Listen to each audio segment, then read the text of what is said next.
Hello সবাইকে, আমি সৌভিক। সর্বপ্রথম জানাই আমার চ্যানেলে আপনাদের সবাইকে অনেক অভিনন্দন। দেখতেই পাচ্ছেন একটা নতুন ভ্লগ নিয়ে আপনাদের সঙ্গে আসছি। আমি এখন দাঁড়িয়ে রয়েছি একটা মাঠে। তো আমি আজকে এখান থেকে ব্লগটা স্টার্ট করলাম, যাত্রা শুরু করব। তো আজকে যাব আমার প্রিয় শহর তথা রাজকীয় শহর বর্ধমান। আর বর্ধমান আমার কাছে কিন্তু সর্বদাই স্পেশাল একটা জায়গা। তো বর্ধমানে যেমন জানি সীতাভোগ মিহিদানা বিখ্যাত, তেমনি বর্ধমানে কিন্তু অনেক দর্শনীয় জায়গায় রয়েছে, যেমন আপনার কার্জন গেট তথা রাজবাড়ি, বর্ধমান রাজবাড়ি, যেটা শুনেছি আমাদের টলিউডের নায়িকা শুভশ্রীর বাড়ি। তো যাই হোক, এছাড়া আপনার দামোদরের পাড়, যেটাকে বাংলার দুঃখের নদ বলা হয়। এছাড়া আপনার তেলিপুকুর যে হাইওয়ে, তথা বিভিন্ন আনাচে কানাচে, গোলাপবাগ থেকে শুরু করে। তো আজকে সেখানেই যাব, পুরো বর্ধমানটা কিছু কভার করব। তো আমার সঙ্গে যাবে আজকে আমার বন্ধু সুশোভন। তো আর সময় নষ্ট করব না, তো চলুন যাওয়া যাক বর্ধমান। আর সঙ্গে থাকুন, আজকে ভিডিওটা প্রথম থেকে অবশ্যই দেখবেন, আর ভালো লাগলে লাইক, কমেন্ট এবং সাবস্ক্রাইব করবেন। সঙ্গে থাকুন, চলুন যাওয়া যাক। আমি এখনই জাস্ট আসলাম, বর্ধমান স্টেশনে নামলাম। পিছনে দেখতে পাচ্ছেন বর্ধমান স্টেশনের লোগো। তো এখান থেকে আমি আজকে বর্ধমান শহরের যে কিছু জায়গা পরিক্রমণ করব। তো আর সময় নষ্ট করবো না, আমার বন্ধু চলে এসছে টাইম মতো, সুশোভন। তো এখান থেকে প্রথমে আমরা যাব কার্জন গেট, এছাড়া কৃষক সেতু, মানাচর যেটা দামোদরের চর, প্রভৃতি কিছু জায়গায়। চলুন যাওয়া যাক, সঙ্গে থাকুন। আর আজকে ভিডিও অবশ্যই দেখুন প্রথম থেকে। ভালো লাগলে লাইক, কমেন্ট আর সাবস্ক্রাইব করবেন আরও নিউ ভিডিও আপডেট দেওয়ার জন্য। আর বর্ধমান কিন্তু আমার কাছে খুবই একটা প্রিয় ঐতিহ্যের শহর তথা হচ্ছে রাজকীয় শহর বর্ধমান। চলুন যাওয়া যাক, সঙ্গে থাকুন।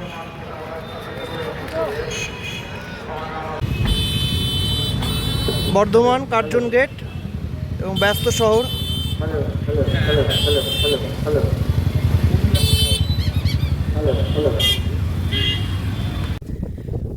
আমরা কিন্তু এখন বর্তমানে উপস্থিত হয়ে রয়েছি আপনার পূর্ব বর্ধমান জেলার একদম যে শহরের শেষ প্রান্ত, যেখান দিয়ে দামোদর নদী বয়ে গেছে। তো জায়গাটার এখানকার আঞ্চলিক নাম হচ্ছে বৈতানপুর। তো আমি চারপাশটা একটু আপনাদের দেখাবো। তো চারপাশটা আমি আপনাদের একটু ঘুরিয়ে দেখাচ্ছি। তো দূরে দেখতে পাবেন নদীটা কিন্তু এখন পুরো শুকিয়ে গেছে, যেহেতু এখন খরার সময়। তো আপনার যেহেতু চৈত্র তথা বৈশাখ মাসের প্রচণ্ড সূর্যের তাপে আমরা জানি সাধারণত নদী কিন্তু শুকিয়ে একদম পুরো মরুভূমি হয়ে যায়। তো এটাকে দেখে কিন্তু অনেকটা মরুভূমি মনে হলেও এটা কিন্তু হচ্ছে দামোদর নদ। তো এই নদীটা কিন্তু বর্ষাকালে পুরো মানে পুরো জলপূর্ণ থাকে। এবং নদীটা আমি একটু দেখাবো আপনাদের, জুম করে দেখুন। পুরো চারপাশে এখন বালু আর বালু, মানে বালিকাময় যে মৃত্তিকা পুরো। আর এখন কিন্তু এখানে নৌ চলাচল বন্ধ। তো চলে এসেছি বন্ধুরা একদম বর্ধমান, আমার প্রিয় শহর, আর প্রাণের শহর বর্ধমান। তো বর্ধমানে আজকে এসে খুব ভালো লাগছে। আর আমি এখন পিছনে দাঁড়িয়ে রয়েছি দামোদর নদের একদম সামনে। তো ভেবেছিলাম এখানে জল থাকবে, যেহেতু এখন তাদের সময় জল পুরো নেই, পুরো একদম পুরো বালুকাময় হয়ে গেছে, চারপাশে শুধু বালি আর বালি। তো এই নদীটার কিন্তু সামনে রয়েছে বর্ধমানের গুরুত্বপূর্ণ একটি সেতু, কৃষক সেতু। আর আমি কিন্তু আজকে একা আসিনি, আমার সঙ্গে এসছে আমার প্রিয় বন্ধু সুশোভন, বাড়ি কিন্তু বর্ধমানে। তো ও আছে ওইদিকে। তো চলুন যাওয়া যাক, এবং পুরো জায়গাটা আজকে আপনাদের সঙ্গে কভারে পুরো জায়গাটা কভার করবো। এবং আপনারা দেখুন, আপনাদের জন্য কিন্তু আমি কষ্ট করে কিন্তু ভ্লগগুলো বানাই, এবং আপনাদের রেসপন্সও কিন্তু আমি খুবই পজিটিভ পাই। তো ভিডিওগুলো দেখুন আজকের কেমন লাগে আপনাদের অভিমত জানাবেন। আর প্রচণ্ড কিন্তু সানহিট দিয়েছে। চলুন সামনের দিকে যাওয়া যাক, সঙ্গে থাকুন। এই যে আমার বন্ধু, কেমন লাগছে বলো? অনেকদিন বাদে দেখা হলো। অনেকদিন বাদে দেখা হলো, জায়গাটা খুব সুন্দর লাগছে, দেখতে এসেছি, দেখি কেমন। সুশোভনও দারুণ এনজয় করছে আমার সঙ্গে। আসল কথা, আমার যে পার্টনার সে আজকে আসেনি, তাই আমি বন্ধুকে বললাম যে চলো যাওয়া যাক। তো বন্ধুরা আপনারা দেখুন অবশ্যই। বন্ধুরা, এই যে বর্তমানে যে জায়গাটা আমি রয়েছি, এখানকার আঞ্চলিক নাম হচ্ছে মানা ফরেস্ট বলে এটাকে। তো এই জায়গাটা যেহেতু চারপাশটা আপনাদের একটু দেখাবো, দেখবেন পুরো সবুজ আর একটা বিউটি অফ নেচার। পুরো একদম শহরের যে ব্যস্ত যানজট কোলাহল থেকে একদম পুরো একটা কি বলবো, একটা সুন্দর অপূর্ব একটা অ্যাটমসফিয়ার। আর সত্যি এখানে আসলে কিন্তু, যেহেতু আমি প্রকৃতি প্রেমিক ছেলে ও ভূগোলের ছাত্র, তো সবসময় প্রকৃতি আমার কাছে কিন্তু খুবই আকর্ষণীয়, তাই আমি কিন্তু আপনাদের জন্য আজকে এই জায়গাটাই ভ্লগটা করব বলে এসছি। তো এই চারপাশে কিন্তু একদম পুরো নির্জন এলাকা, আর দূরে রয়েছে হচ্ছে কৃষক সেতু। আমি কৃষক সেতুটা আপনাদের একটু দেখাবো। তো এই যে জায়গাটা, এই বর্তমানে দামোদরের পার, এই দামোদরের মানে কথা কিন্তু আমরা যে ভূগোল পাঠ্যপুস্তকে কিন্তু পাই। তো দামোদরকে চোখের সামনে পুরো জরাজীর্ণ দেখে ভালো লাগছে না, কারণ দামোদর আমরা জানি সাধারণত এই নদীগুলো বর্ষার জলে পুষ্ট হয়, কারণ বর্ষাকাল যখন তখন কিন্তু এই নদীগুলোতে পুরো মানে অজয়, দামোদর, কোপাই এইগুলোতে পুরো একদম আপনার জল পুরো উপচে পড়ে। আর আমি ভেবেছিলাম একটু নৌকা পরিবহন করবো, তো এখন এখানকার স্থানীয় একজনের মুখে শুনলাম নৌকা চলাচল বন্ধ, তো পুরো হেঁটেই পার হওয়া যাবে। আর এর কিন্তু যে চোরাবালি, এর নিচে কিন্তু জল আছে, তাই কিন্তু আপনারা যদি কখনো এইসব এলাকায় আসেন তো কিন্তু খুব সাবধান। তো পিছনের ভিউটা জাস্ট একটু দেখুন কি সুন্দর লাগছে। আর আমার বন্ধু কিন্তু ঘুরছে, তো দারুণ লাগছে একটু আপনাদের সঙ্গে এই আজকের দিনটা থাকতে পেরে। তো দেখুন, ওই যে আমি একটু জুম করে দেখাবো, দূরে একটা যে লম্বা 900 মিটার বিস্তৃত যে ব্রিজ দেখা যাচ্ছে, এটা কিন্তু কৃষক সেতু। আমি কিন্তু ধীরে ধীরে আস্তে আস্তে নিচের দিকে যাব, তো চলুন যাওয়া যাক। ওই যে আমার বন্ধু, গরুটারও পুরো একই। এই যে আমি এখন পুরো একদম দামোদরের সম্মুখ ভাগে রয়েছি, দূরে দেখতে পাচ্ছি একটা নৌকা, আপনাদের বললাম যেহেতু নৌকা চলাচলের ব্যাপারটা। তো এই যে জায়গাটা দেখুন কি সুন্দর, আর এখানে কিন্তু অনেক কয়লা, আমরা জানি বর্ধমান কিন্তু কয়লা খনির শহর। বর্ধমানে আপনার রানীগঞ্জ, অন্ডাল যে সমস্ত এলাকাগুলো রয়েছে মানে পশ্চিম বর্ধমান, তো এখানেও কিন্তু তার কিন্তু কিছুটা ছাপ দেখতে পাচ্ছি। এই যে দূরে দেখুন দামোদরের বর্তমান অবস্থা। তো নদীতে কিন্তু জল দেখুন একদম পুরো নেই বললেই চলে, আর চারদিকে শুধু বালিকাময় মৃত্তিকা। আমাদের যেমন গঙ্গা বা আপনার চূর্ণির তলদেশে যেমন পলি থাকে, গাঙ্গেয় পলি বা যে সমস্ত পলি, কিন্তু এখানে কিন্তু পুরো বালুময় মৃত্তিকা। এই যে আর দূরে দাঁড়িয়ে আছে হাম্বা, চলো দাঁড়া। এই যে জায়গাটা চারপাশে কিন্তু কোনো কোলাহলের আওয়াজও নেই, পুরো একদম প্রিন্ট অফ সাইলেন্ট। এখানে গবাদি পশু চড়ছে অনেক, তো খুব সুন্দর লাগছে এরকম একটা পরিবেশে এসে। বর্ধমান থেকে প্রায় 5-7 কিলোমিটার দূরে এই জায়গাটা। তো আপনাদের একদিন অবশ্যই আসবেন আপনারা, আমি সাজেস্ট করব। আর দূরে যে একটা জঙ্গল দেখা যাচ্ছে ওটাই মেনলি আপনার মানা ফরেস্ট বলে। তো সেই জঙ্গলের মানে যে ফরেস্ট, এই জঙ্গলের নামকৃতই এই জায়গাটার নাম হচ্ছে আঞ্চলিক ভাষায় মানা। তো দেখুন জায়গাগুলো, এই নদীতে কিন্তু বর্ষাকালে অনেক মাছও কিন্তু দেখা যায়।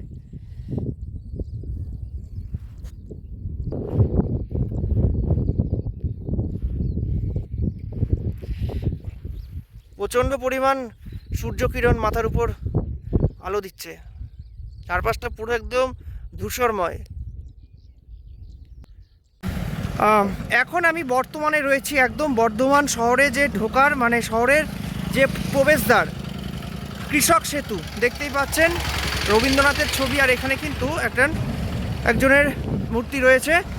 আর এই যে দামোদর নদী, এই যে আমি এখন কৃষক সেতুতে রয়েছি বর্ধমানে।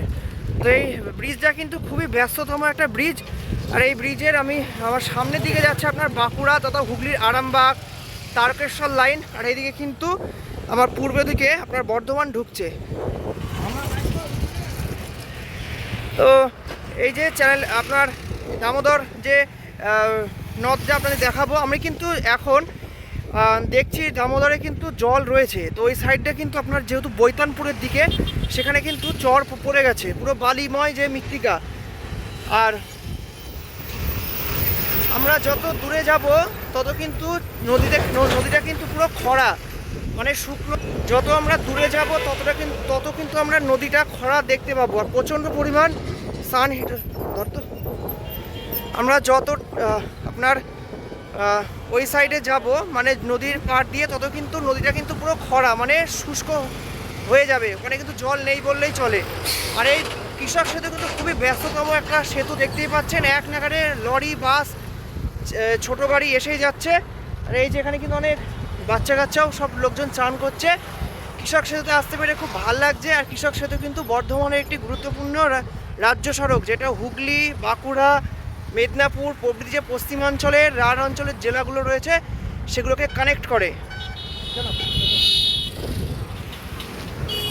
আর ওই সাইডে রয়েছে হচ্ছে বৈতানপুর।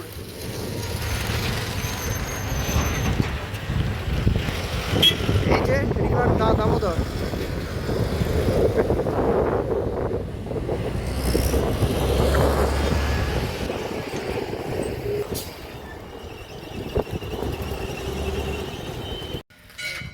আমার পিছনে রয়েছে যে শ্রী বজরংবলীর মন্দির। তো আমরা এতক্ষণ মন্দিরে বসছিলাম, তো ফরেস্ট থেকে আপনার বালুচর থেকে আসার পর প্রচণ্ড ক্লান্ত লাগছিল, তো একটু ভগবানের মন্দিরে বসছিলাম। তো খুব ভাল লাগছে, আজকে ওখানে খুব ধুমধুমাম মানে পুজো অর্চনা হচ্ছে। ঠাকুর সকলকে মঙ্গল করুক, এইটুকুই ভগবানের কাছে প্রার্থনা। তো চলুন সামনে যাওয়া যাক, একটু মন্দিরটা আপনাদের দেখাবো। এই যে বজরংবলীর মন্দির, বর্ধমান সেলফি পয়েন্ট, একদম ফ্লাইওভারের সামনে।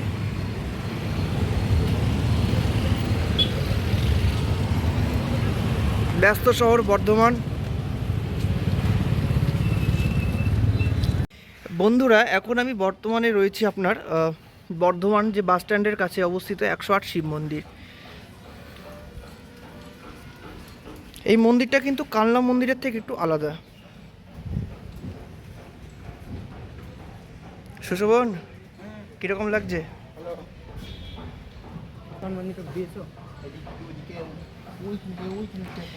বিশ্বগ্রাসী জ্যোতি কুলধন। এই যে আমার বাবা মহেশ্বর। ওং সর্বমঙ্গল মঙ্গলে শিবে সর্বার্থ সাধিকে শরণ্যস্তম্ভকে গৌরী নারায়ণী নমস্তুতে।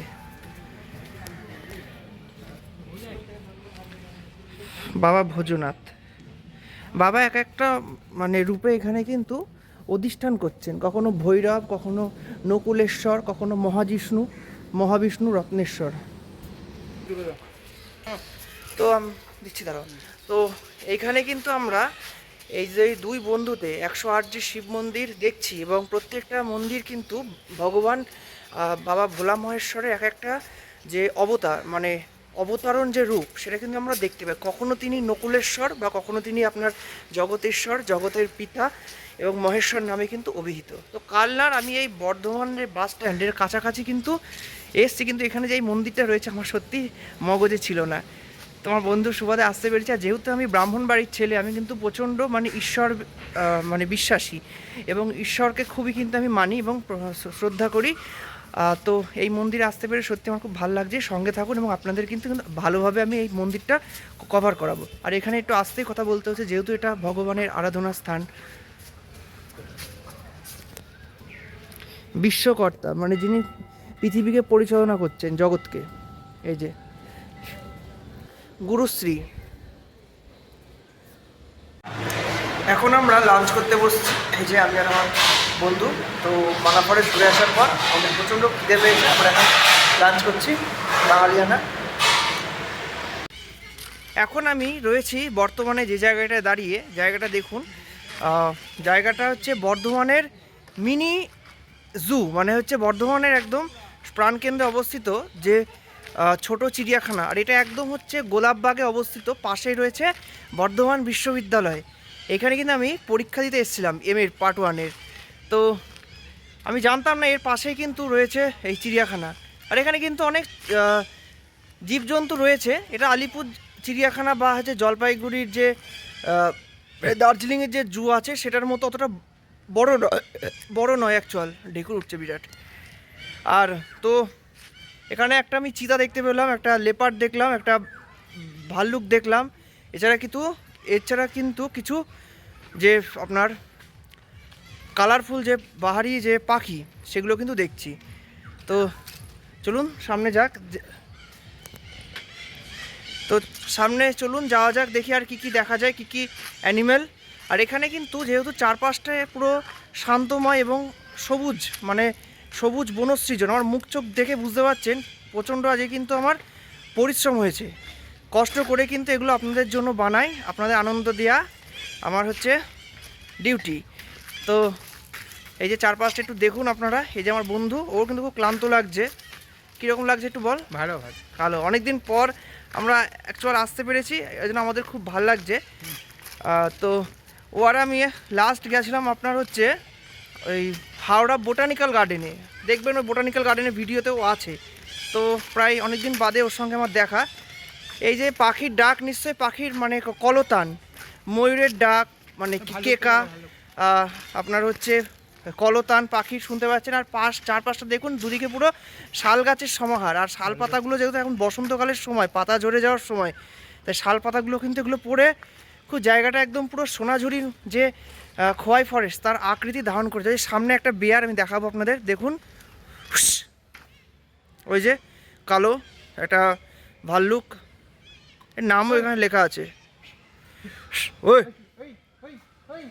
ও এখন ওর মুডে মানে মত্ত। সে আমি যে নিজে মত্ত জানি না তোমার শর্ত। জাগে তো সেই জন্য। এই যে আমরা এখন যে মিনি জুয়ের অনেকটা ভিতরে রয়েছি, দেখতেই পাচ্ছেন চারপাশের ভিউটা।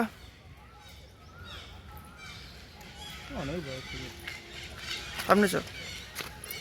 এই যে চারদিকে জঙ্গল, পাখির কলতান শোনা যাচ্ছে।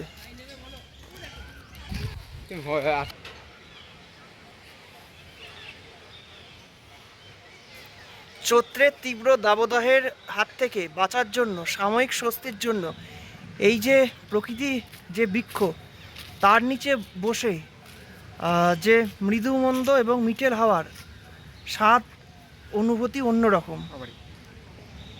এই পাখিনাটা মেন না একবার। আমরা এখানে ময়ূর দেখতে পাচ্ছি, পাখির রাজা। আর ওইদিকে কিন্তু বক পাখি দেখতে পাচ্ছি বেশ।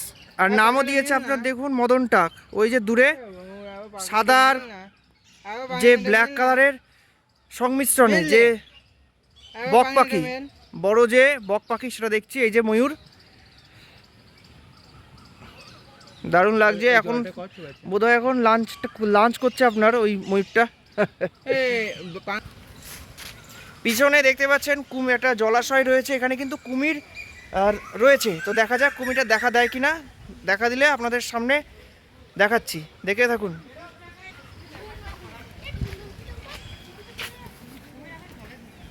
কুমিরটা দেখা যাচ্ছে না, দেখ। কুমিরটার নাম কি? কুমিরের বিজ্ঞানসম্মত না, আমরা সেই জীবন বিজ্ঞানে পড়তাম, তাই না? ওটা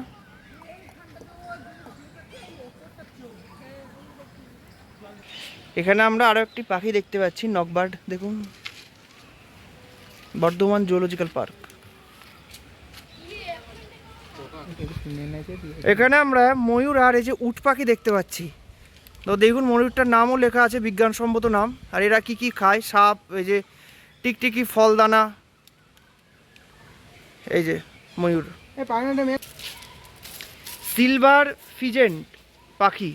এটা মূলত এগুলো চীন, তারপরে দক্ষিণ পশ্চিম সাইবেরিয়াতে দেখা যায়।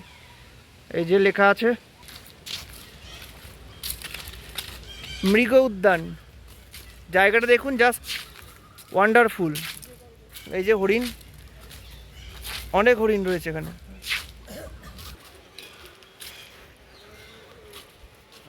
আমি এখন পড়ন্ত বিকেল, প্রায় আপনার বিকেল হয়ে গেছে। তো আমি এখন দাঁড়িয়ে রয়েছি বর্ধমান একদম নিচে, এদিকে স্টেশন। আর তারপর হচ্ছে এই যে নতুন যে নবনির্মিত ফ্লাইওভার। তো বিকেল দুপুরবেলা এখানে মনে হচ্ছে পুরো অগ্নিকুণ্ড, মানে পুরো টেম্পারেচার খুব হাই ছিল। তো এখন যাই হোক, বিকেলবেলাটা খুব সুন্দর লাগছে, পরিবেশটা খুব মানে আপনার এই ফ্লাইওভার ধরে আমি হাঁটছি স্টেশনের দিকে। ফ্লাইওভারটা এতটাই মানে লং, যেটা হচ্ছে একটা রেক্টেঙ্গুলার শেপ নিচ্ছে। তো আমি এখন এখানে ইভিনিং ওয়াক, প্রায় সন্ধ্যে হওয়ার আগে ইভিনিং ওয়াক করছি। তো একটু হাঁটাও হচ্ছে আর আমার ফ্লাইওভারটাকে কভার করাও হচ্ছে। তো খুব ভালো লাগছে। আর সাথে মৃদুমন্দ যে মিঠেল হাওয়া, তো চৈত্রের যে মিঠেল হাওয়া বিকেলবেলা, তার মজাই আলাদা। তো সঙ্গে থাকুন, আজকে ভিডিওটা অবশ্যই দেখুন। গতকাল আমি বর্ধমান ট্যুরে গেছিলাম। তো ফিরতে ফিরতে আমার অনেকটা রাত হওয়াতে আমি কিন্তু ব্লগটা শেষ করতে পারিনি। এক নাগারে আমার যেহেতু রোডের উপরই বাড়ি, একদম মেন রোড, তো এক নাগারে এখানে গাড়ি, তারপরে আপনার ট্রাক অনবরত কন্টিনিউ মানে চলছে। তো যাই হোক, একটু কথা বলতে একটু অসুবিধা মানে হতে পারে, মার্জনা করবেন। তো এখন সকাল হয়ে গেছে, দেখতে পাচ্ছেন আমার হাতে চা আর হচ্ছে বিস্কিট রয়েছে। বাড়ির লোক খুব যত্ন করে, মা বড় মায়েরা আমার। তো আজকের মতো তো ভ্লগটা আমি এখানেই শেষ করছি। তো বর্ধমান ট্যুরের যে বিভিন্ন জায়গার কাছে আমি ঘুরেছি সেগুলো আপনারা কিন্তু ব্লগে দেখবেন, কার্জন গেট থেকে শুরু করে প্রভৃতি জায়গা। তা আপনারা প্লিজ ব্লগটা দেখবেন অবশ্যই, এবং কেমন কি লাগছে আপনাদের অভিমত জানাবেন, এবং পারলে বললাম চ্যানেলটিকে আপনারা সাবস্ক্রাইব করবেন আরও নিউ ভিডিও আপডেট দেওয়ার জন্য। আর প্রচণ্ড সানহিট দিচ্ছে এখনও। তো আজকের মতো এখানে শেষ করছি। ভালো থাকুন, সুস্থ থাকুন, নমস্কার, এবং আনন্দ করুন। জীবন একটাই। নমস্কার, ভালো থাকুন।